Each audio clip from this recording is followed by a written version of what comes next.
Hey, welcome to another episode of GeekOutdoors.com.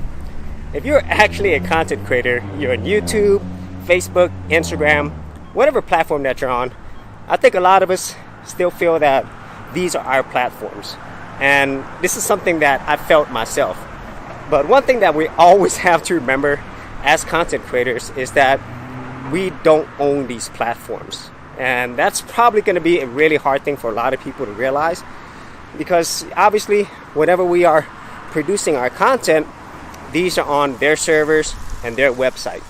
And so with all of that being said, we still technically do own the content that we have, but the thing is, we don't own the platform. So obviously changes can be made at any point in time, and those things we really have no control over.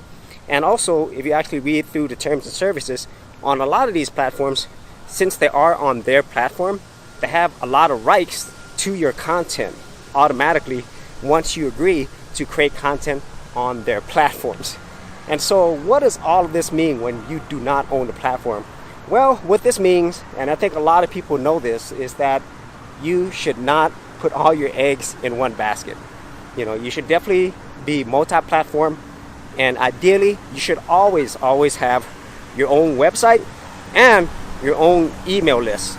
And so the reason why that's important is if, even though you have millions of subscribers, you don't have direct access to them, meaning that you cannot get a hold of your subscribers unless you have their email addresses. And that's something that Google, YouTube, Facebook, they have all their emails and you don't. And so that is my thoughts on it. So if you are a content creator, if you are new to content creation, I would highly recommend that you be on more than one platform. And at the same time, definitely recommend that you have your own website, and also start getting an email list set up as early as you can. So then if for some reason this platform no longer works anymore, or you even get kicked out of the platform, then you can still access all the people that are actually part of your community. And so if you had any thoughts on this, be sure to leave them in the comments area below. And as always, if you did get value out of these videos, share, like, and subscribe.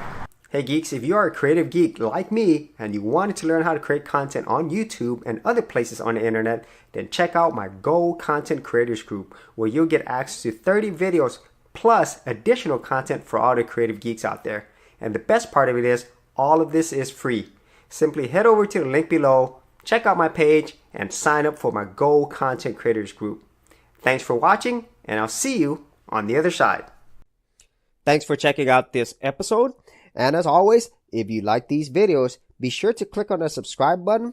And for full written content, audio content, and additional geek stuff, head over to GeekOutdoors.com, and I'll see you outdoors on the very next episode.